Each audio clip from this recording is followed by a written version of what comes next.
penjelasan bahwa Yesus itu sesungguhnya adalah Krishna. Krishna adalah Yesus. Mereka adalah figur yang sama, tetapi diwartakan oleh bangsa yang berbeda, dari garis waktu yang berbeda, dan dari tempat yang berbeda. Maka terjadi perbedaan-perbedaan itu bukan karena mereka sebenarnya adalah sosok yang berbeda, tetapi gara-gara pewartanya itu adalah orang yang berbeda. Begitu. Dan buku itu secara khusus kemudian mengajukan beberapa ratus argumentasi terkait dengan kesamaan atribut-atribut yang disandang oleh Krishna maupun Kristus. Nah, salah satunya yang menjadi awalnya itu adalah Krishna dan Kristus sama-sama memiliki nama yang mirip, yaitu Krish. Iya, tentu saja Baraya kalau misalkan mendengar argumentasi ini pasti akan menganggap ya apa sih ini argumentasi cocokologi banget gitu, cuman satu doang gitu. Tapi ya tentu saja seperti yang saya jelaskan, ini bukan satu doang. Mari kita simak beberapa di antaranya yang saya pikir Baraya juga akan ikut berpikir ulang terkait dengan apa yang terjadi pada waktu itu. Simak kesamaan di antara mereka ya. Nomor 2, kedua-duanya adalah perwujudan dari Tuhan yang menjelma sebagai manusia. Sama kan? Jadi Yesus itu adalah Tuhan tapi mewujud sebagai manusia, demikian pun dengan Sri Krishna. Kemudian kedua-duanya disebut sebagai juru selamat, tetapi dengan istilah yang berbeda. Krishna disebut sebagai avatar, sedangkan Yesus disebut sebagai Mesias, tetapi ya sama aja sebenarnya juru selamat. Kemudian kedua-duanya adalah satu di antara tiga oknum Tuhan. Begitu kan? Krishna itu sebenarnya sejatinya adalah Wisnu yang satu di antara tiga Trimurti, maaf ya. Sedangkan Yesus dianggapnya satu dari tiga Trinitas. Dan persamaan berikutnya adalah kedua-duanya itu adalah oknum kedua. Sama kan? Sama-sama oknum kedua. Kemudian yang cukup luar biasanya adalah ayah angkatnya itu sama-sama berprofesi sebagai tukang kayu. Apa? Tuhan bisa mati nggak? Tuhan bisa mati? Bisa. Enggak. Kalau Tuhan bisa mati ya udahlah, kiamatlah dunia ini kan.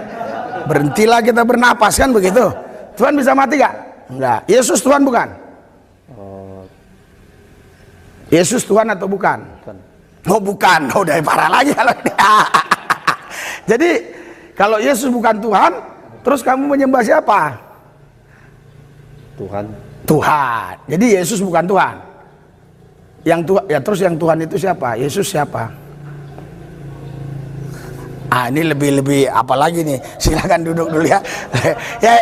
Jadi saudara harus begitu, adik-adik, ya muda-mudi yang di Mentawai Seberit ini, kalian harus menjadi firman yang hidup. Berikan sorak-sorai buat Tuhan. Jangan berubah jadi mualaf ya. Haleluya. Assalamualaikum warahmatullahi wabarakatuh. Berjumpa lagi dengan HMC News ya, channel Kota Berita yang menyajikan informasi seputar dunia debat lintas agama secara tepat, cepat, akurat, dan terpercaya. Guru Gembul kembali buat heboh, teman-teman. Kita ketahui guru Gembul ini memang suka membahas hal-hal yang benar-benar memicu kontroversi demi kontroversi. Dan baru-baru ini guru Gembul kembali membahas, teman-teman. Membahas tentang Kristen yang dia katakan adalah agama campuran dari Hindu, Buddha, dan Yahudi. Dan ini cukup membagongkan, teman-teman ya. Dan alhamdulillahnya Islam nggak dimasukkan. Jadi menurut guru Gembul, kekristenan ini adalah agama campuran. Ada Hindunya, ada Buddhanya, ada Yahudinya. Kan begitu. Jadi dibilang ada mirip-miripnya nih cerita. Entah kenapa Kristen itu atau Yesus itu mirip dengan Krishna. Ya, dikatakan bahwa ini adalah Krishna yang dijelaskan oleh kelompok masyarakat lain sehingga versi penjelasannya agak beda. Kan begitu. Ya, karena kita tahu di Hindu, Krishna itu adalah dewa yang menjelma jadi manusia. Begitu juga di kekristenan. Ya, God. Ya, God itu ya dewa juga. God berinkarnasi menjadi manusia, kan begitu. Mirip. Terus belum lagi ya konsep tentang penyembahan, juga konsep tentang mengorbankan dirinya dan sebagainya. Jadi banyak sebenarnya. Dan memang kita cukup familiar dengan pernyataan ataupun statement ya bahwa konsep kekristenan itu mirip dengan pagan-pagan terdahulu. Bahkan dikatakan bahwa kekristenan itu mengadopsi ajaran-ajaran pagan yang mereka kalahkan di zaman dulu. Jadi kita tahu Romawi saat mengadopsi kekristenan, yang paling mereka sukai adalah konsep perpuluhannya. bagaimana jemaat-jemaat itu begitu taat untuk memberikan perpuluhan atas nama agama.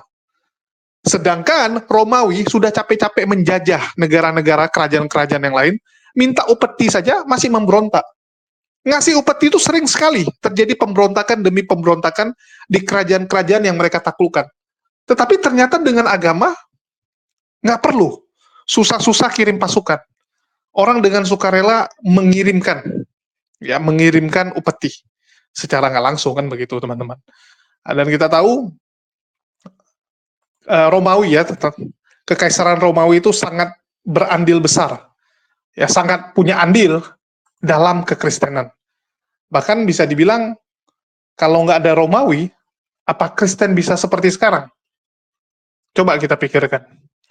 Tanpa kekaisaran Romawi menjadikan Kristen sebagai agama kerajaannya, dan juga ikut terlibat di dalam pendirian gereja dan sebagainya, bisa nggak ada kekristenan seperti sekarang? Ya nggak ada.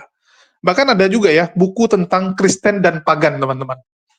Di situ dijelaskan tentang kemiripan demi kemiripan antara kekristenan dan pagan. Dan itu yang buat buku bukan saya yang pasti, teman-teman ya. Itu boleh kalian beli kalau kalian mau.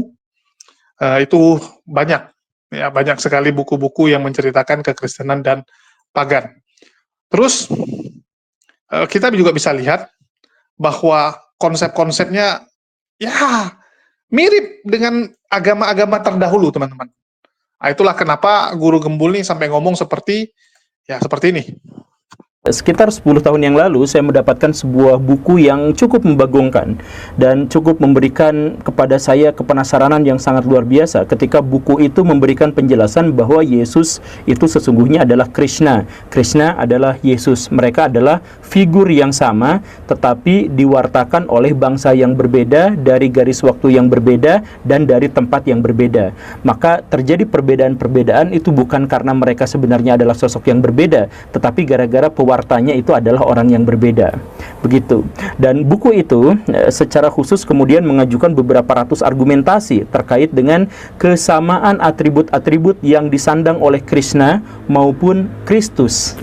Nah, salah satunya yang menjadi awalnya itu adalah Krishna dan Kristus sama-sama memiliki nama yang mirip, yaitu Krish. Iya, tentu saja Baraya kalau misalkan mendengar argumentasi ini pasti akan menganggap ya apa sih ini argumentasi cocokologi banget gitu, cuman satu doang gitu. Tapi ya tentu saja seperti yang saya jelaskan ini bukan satu doang. Mari kita simak beberapa di antaranya yang saya pikir Baraya juga akan ikut berpikir ulang terkait dengan apa yang terjadi pada waktu itu.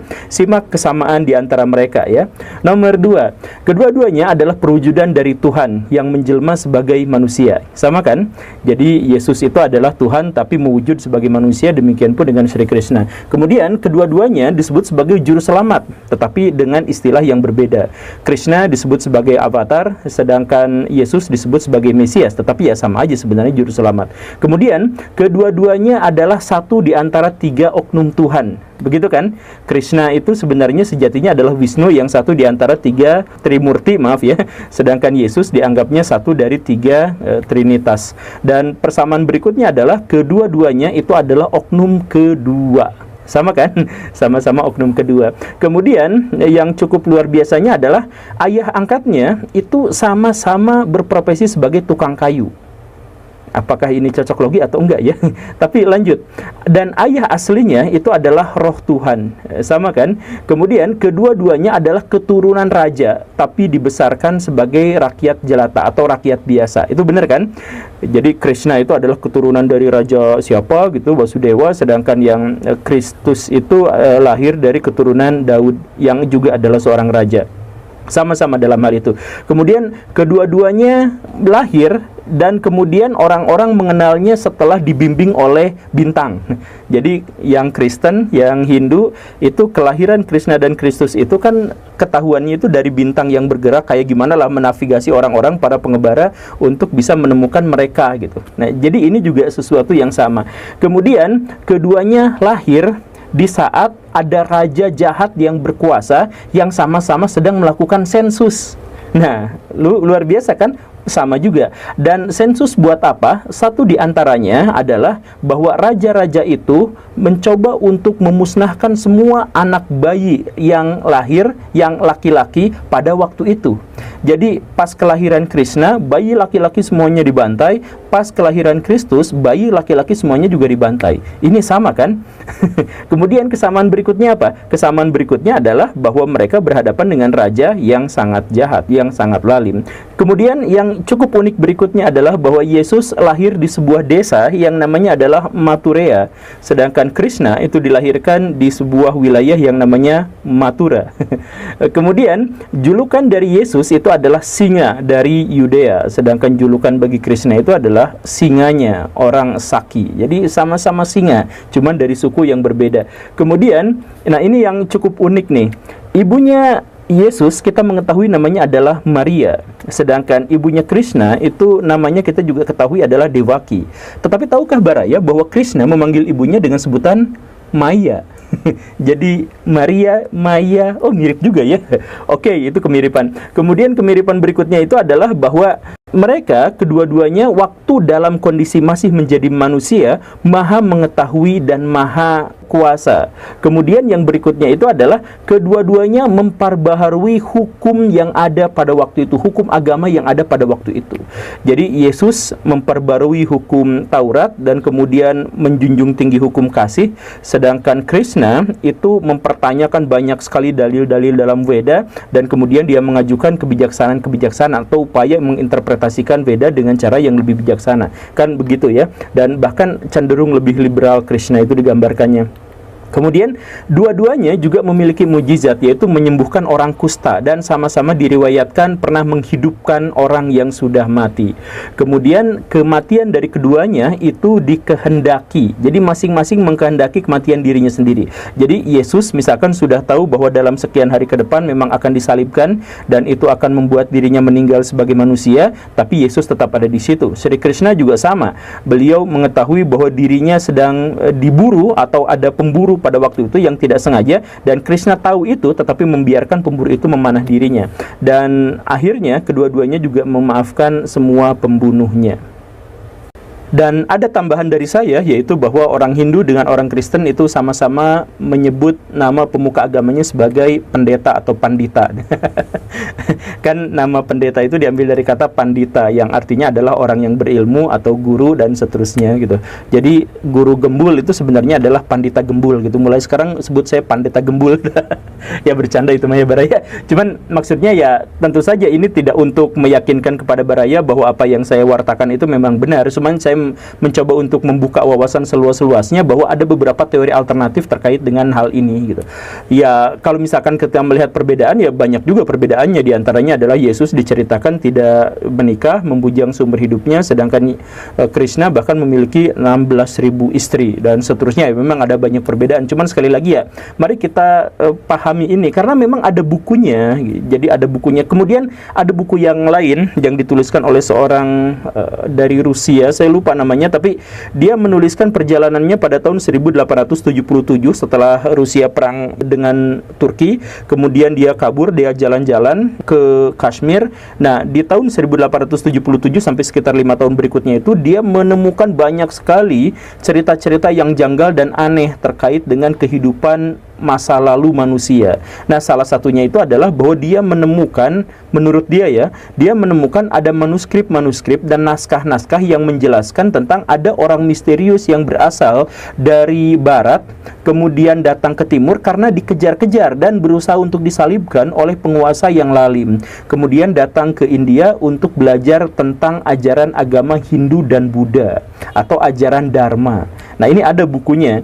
Dan di sini juga ada satu bagian yang cukup membuat saya berpikir bahwa dalam Hindu itu kan sebenarnya ajaran agama itu sangat-sangat esoterism gitu, sangat-sangat spiritual, sangat-sangat batiniah, penuh dengan spekulasi mistik dan sebagainya. Sedangkan ajaran Yahudi itu sebaliknya, itu sangat eksoteris, sangat saklek terkait dengan hukum, ada formalitas dan legalitasnya yang sangat jelas. Jadi Yahudi itu ya udah mirip-mirip kayak salafi gitu aja lah, yang hukum semua segala sesuatu itu terkait dengan hukum, bahkan hukum isbal pun sama gitu ya. Nah, bagaimana ceritanya Yesus yang dilahirkan dengan karakteristik orang Yahudi yang serba formalistis justru malah mengajukan ajaran Kristen yang menjunjung tinggi kasih, sangat kebatinan dan sebagainya. Maka buku ini menjelaskan, ya iyalah, karena Yesus itu walaupun lahirnya sebagai seorang Israel, sebagai seorang Yahudi katakanlah, tetapi dia justru belajarnya dari para pendeta Hindu. Makanya banyak sekali pada akhirnya yang menjelaskan bahwa Yesus itu adalah penganut ajaran agama Hindu. Dan terkait dengan banyaknya kesamaan-kesamaan yang tadi itu, Yesus sengaja atau tidak sengaja membawa kisah-kisah tentang Krishna itu ke Israel, sehingga orang-orang yang mengambil pelajaran dari Yesus itu gagal untuk memisahkan mana yang benar-benar ajaran Israel dan murni dari Yesus dan mana yang dibawanya dari India, sehingga memunculkan banyak sekali kesamaan-kesamaan itu gitu. Nah, menurut Baraya seperti apa? Sekali lagi ya, saya tidak mengajak Baraya untuk percaya atau tidak, ini hanya untuk membuka wawasan aja kita sama-sama bahwa memang teori yang semacam ini tuh ada. Dan sejujurnya saya juga harus bilang bahwa buku ini tuh gak bagus-bagus amat. Tampilannya tuh kayak novel gitu. Jadi kalau dibaca tuh ya perjalanan hidupnya, saya ke sini, saya ke sini, saya ke sini, saya menemukan manuskrip, saya di sini menemukan kejanggalan dan seterusnya gitu ya. Jadi bukunya dan secara akademik buku ini memang tidak memiliki nilai yang memadai gitu. Jadi secara akademik tidak bisa dikritik dengan uji kritik yang memadai gitu terkait dengan buku ini. Makanya saya jelaskan kalau Baraya tidak percaya dengan buku ini ya sangat tidak apa-apa karena memang begitu apa adanya gitu ya. Tapi mari kita lanjutkan lagi bahwa selain buku itu ada juga buku yang bahkan lebih sistematis, buku lebih ya tidak akademis ya, tapi lebih bisa memiliki argumentasi-argumentasi yang lebih kuat gitu. Nama judulnya itu adalah Yesus Live in India. Nah, di sini lebih kentara lagi teorinya itu. Jadi ceritanya gini, dia mulai dari sebuah pertanyaan paling dasar di buku itu tuh. Kemana Yesus pergi di usia 12 tahun sampai 30 tahun.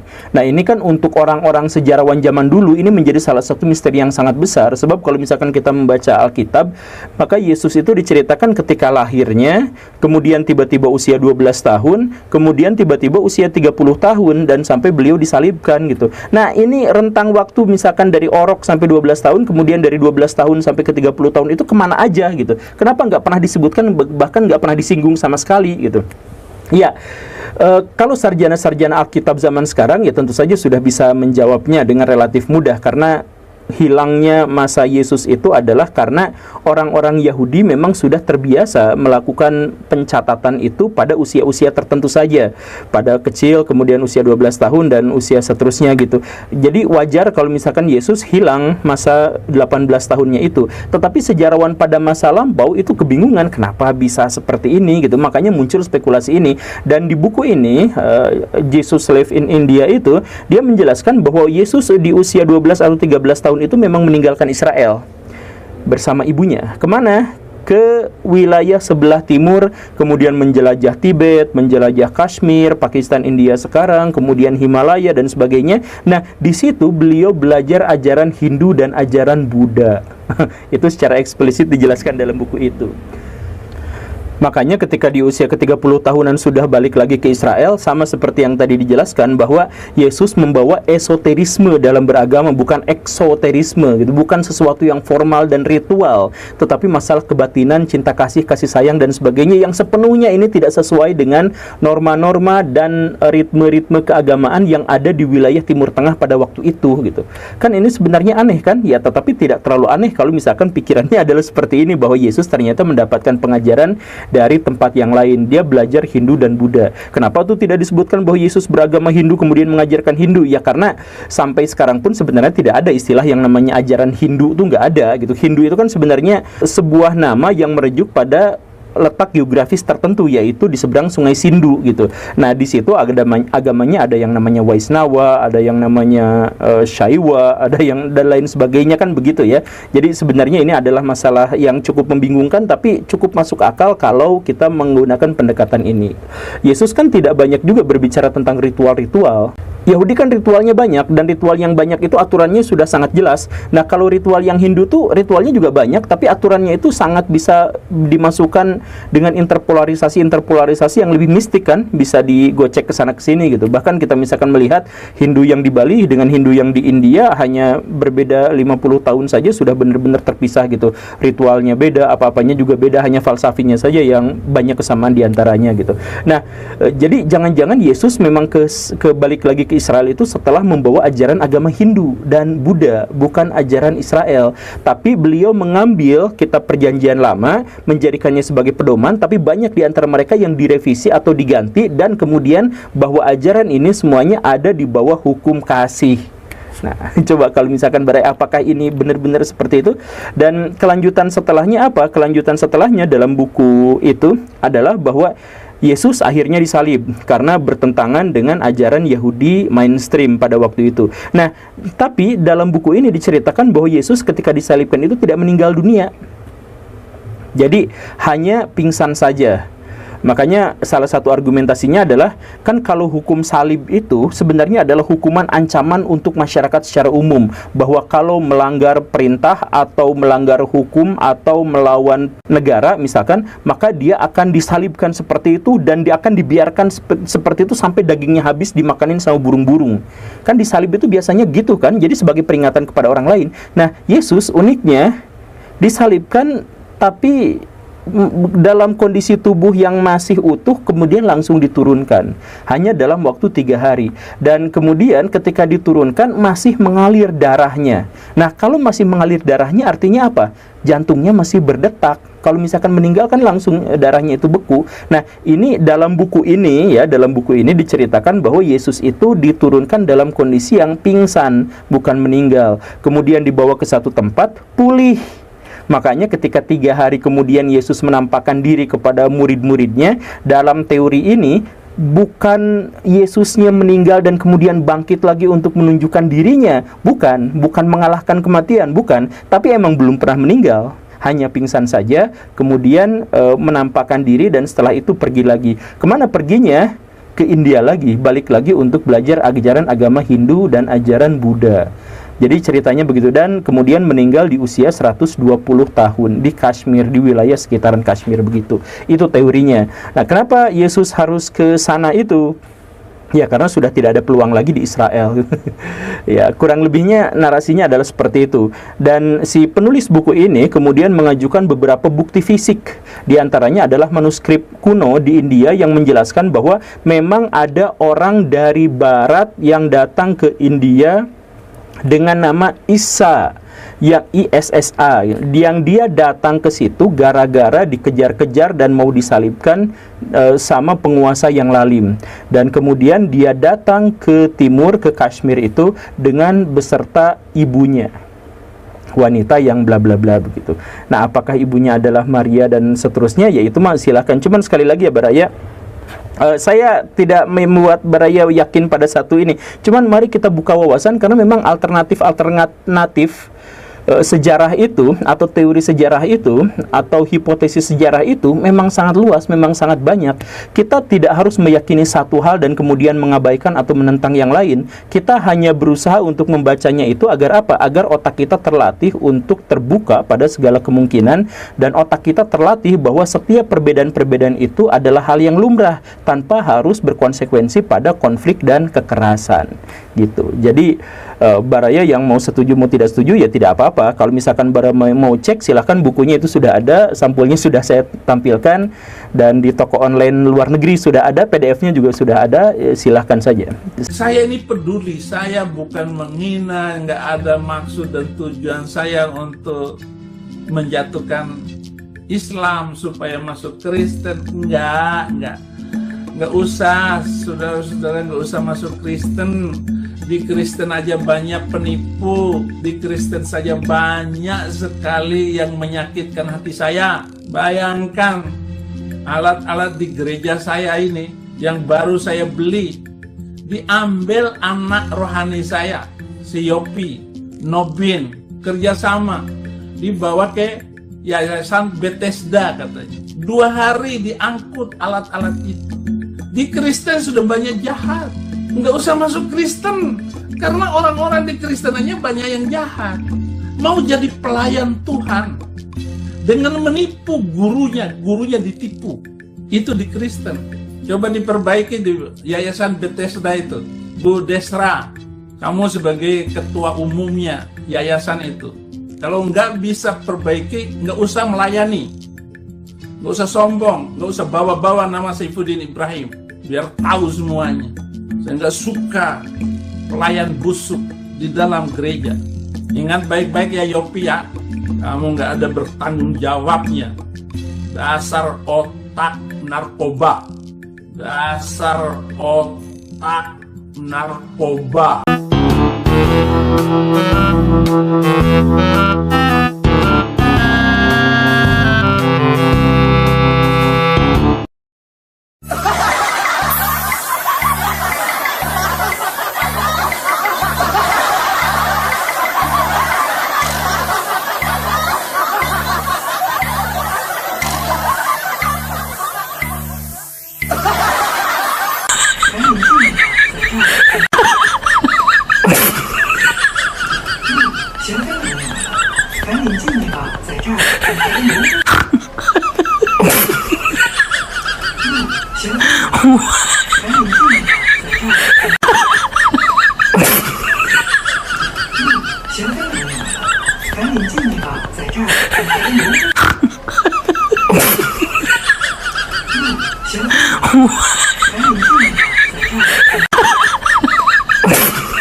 Bagaimana menurut saudara-saudara?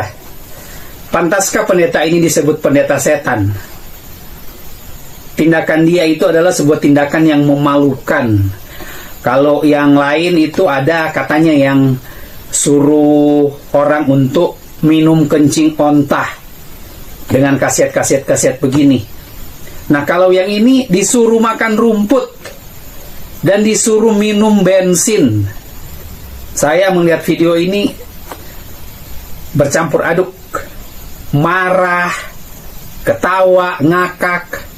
Nah, saudara bisa nilai sendiri, apakah pendeta ini pantas untuk disebut pendeta, ya saya kasih judul di situ, di thumbnail, pendeta setan, biadab,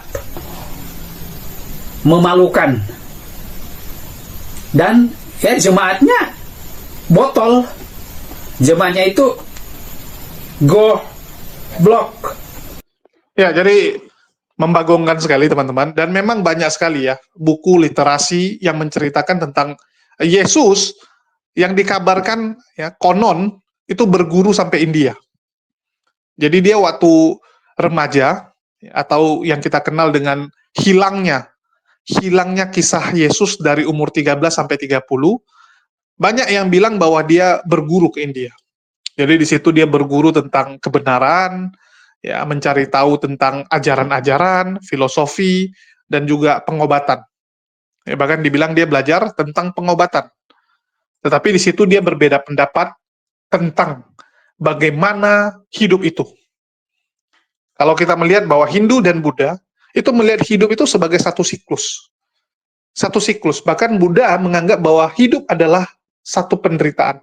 Karena kita harus terus mengalami siklus tersebut.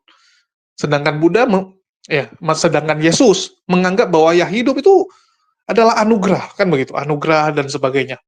Nah, jadi memang kisah Yesus yang hilang dari umur 13 sampai 30 itu sering ya, disangkut pautkan dengan perjalanan dia ke India. Nah, yang ngomong bukan saya, teman-teman ya. Kalau mau komplain juga jangan saya. Terus juga kita tahu bagaimana dikatakan bahwa ajaran kekristenan sekarang itu kok nggak seperti ajaran Yesus mula-mula gitu. Ini sudah ada campur tangan Romawi gitu kan, nambah-nambahin gitu. Nah, yang ngomong juga bukan saya, silakan dicek. Ya, buku tentang Yesus atau kekristenan dan pagan. Nah, yang di sini mau saya garis bawahi adalah Guru Gembul yang cukup lucu, mengangkat tema ini, padahal jelas-jelas ya, tema ini adalah tema yang sangat tidak disukai oleh Polycarpus dan juga laskarnya. Jadi ini Guru Gembul sebentar lagi pasti akan direaksi, sebentar lagi Guru Gembul pasti akan dimaki habis-habisan oleh kaum-kaum sebelah. Padahal kalau kita lihat, Guru Gembul sering sekali membela orang-orang di sebelah, termasuk sering menyerang Islam. Ya kalau kita lihat Guru Gembul ini termasuk gitu.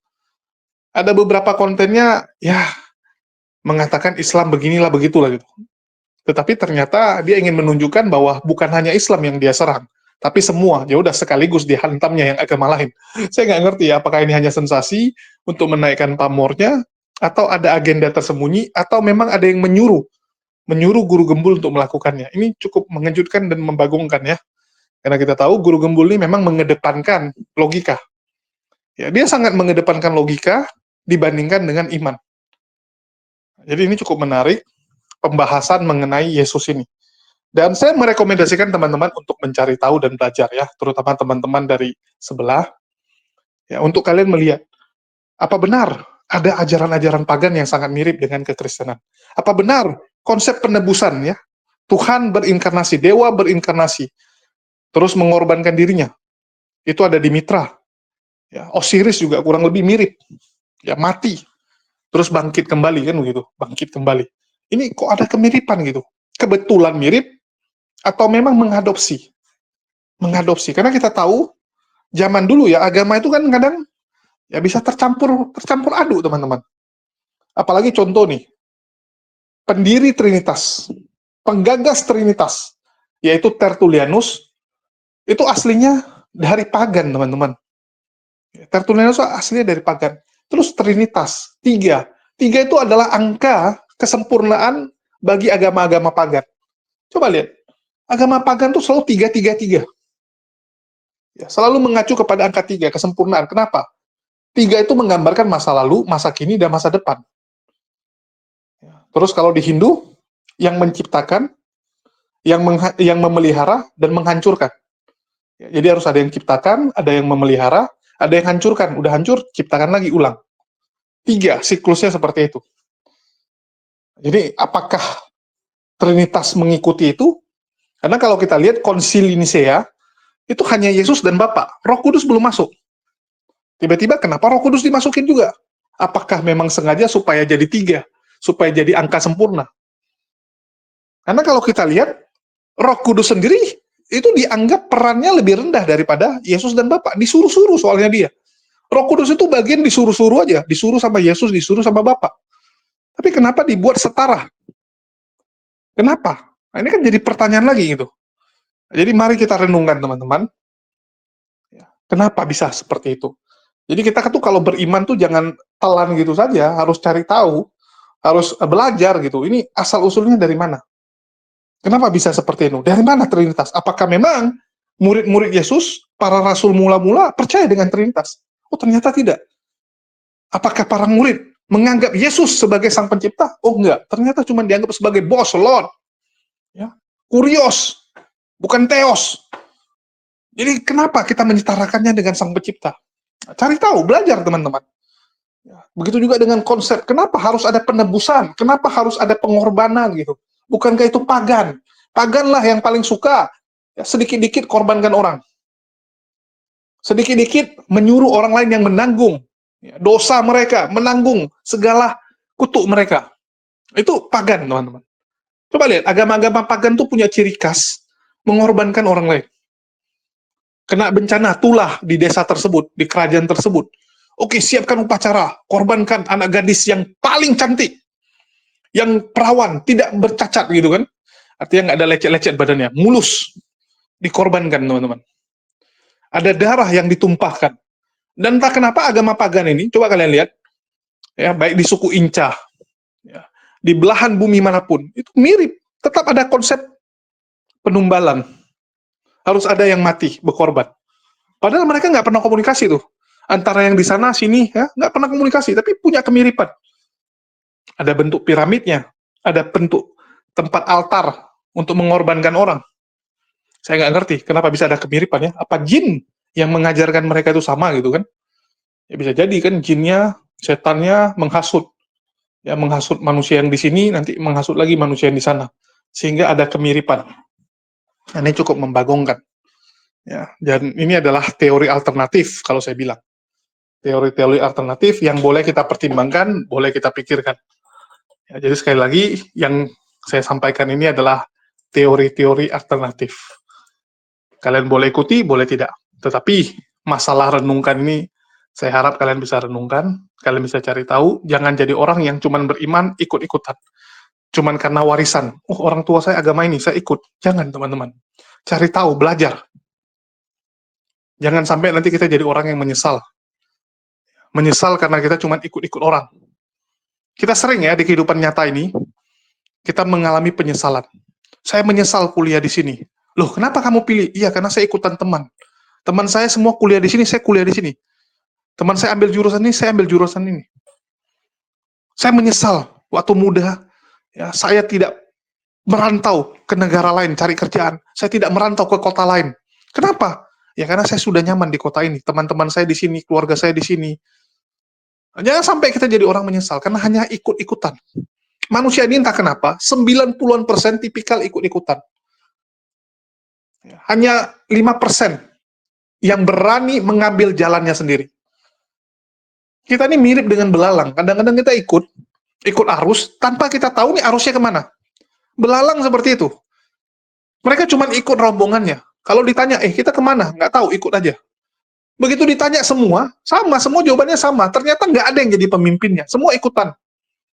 Saya ingat waktu tsunami Aceh dulu, teman-teman. Banyak sekali korban jiwa karena salah jalan. Mereka jalan di jalan utama, yang jelas-jelas itu di samping laut. Begitu dicek, kenapa mereka larinya ke sana? Ya nggak tahu, orang semua lari ke situ ikutan saja. Jadi semua ikut-ikutan. Ikut-ikutan. Jadi kita jangan beriman yang ikut-ikutan. Karena ini masalah keselamatan, teman-teman. Salah pilih kerja, salah pilih lingkungan, salah pilih istri, itu masih mending, teman-teman. Salah pilih keselamatan, gawat. Ya, jangan salah pilih Tuhan. Cari tahu, ini Tuhan benaran Tuhan atau Tuhan buatan manusia. Kalau ini Tuhan buatan manusia, nggak mungkin dia bisa menyelamatkan kita. Orang dia aja kita yang buat. Orang ini Tuhan aja gara-gara nenek moyang kita, leluhur kita yang ciptakan, mengangkat dia jadi Tuhan, padahal dia bukan Tuhan tapi diangkat jadi Tuhan. Gimana dia bisa menyelamatkan kita? Kan nggak mungkin. Betul tidak? Nggak mungkin Tuhan seperti itu bisa menyelamatkan kita. Itulah kita harus mencari Tuhan yang benar. Ya. Apalagi ini ternyata agama campur sari. Yang bagus di sini diambil, kan gitu. Oh, di agama ini keren, ada perpuluhannya. Ya, ambil perpuluhannya gitu kan. Nah, di agama ini tentang mengorbankan diri untuk umat manusia. Oh, ambil, keren. Tuhan yang mengorbankan diri. Oh, ini apa nih? Tuhan inkarnasi, ambil juga. Diambil sana sini supaya apa? Kelihatan keren karena diambil yang bagus-bagusnya. Diambil yang menguntungkan dia. Terutama masalah perpuluhan itu kan diambil. Karena ini menguntungkan di perpuluhan diambil. Kenapa diambil ya? Karena itu luar biasa. Perpuluhannya bukan membantu fakir miskin, membantu pemimpin agamanya supaya bisa beli jam, beli harta benda. Wah, keren. Luar biasa memang. Kalau bahas itu udah paling luar biasanya lah. Jadi jangan sampai kita jadi orang menyesal. Kalau saya sih cuma bisa kasih saran. Kalau kita ini kan cuma bisa kasih saran. Selebihnya pilihan di kalian. Kalian yang menentukan sikap. Kalian yang menentukan arah tujuan kalian. Ya, itu aja yang bisa saya sampaikan di sini. Makasih buat teman-teman semua. Dan buat guru gembul, ya kalau bisa buat lagi kontennya. Ya, biar kita juga ada bahan gitu. Karena yang ngomong ini kan guru gembul, bukan saya. Saya berharap guru gembul ya, itu semangat. Karena saya lihat sudah mulai tuh. Udah mulai banyak orang-orang dari Laskar Polikardus yang maki-maki dia. Ya. Jadi terus semangat buat konten-konten seperti ini. Sekian dari saya, di akhir kata saya ucapkan wassalamualaikum warahmatullahi wabarakatuh. Sampai jumpa di konten-konten kita berikutnya.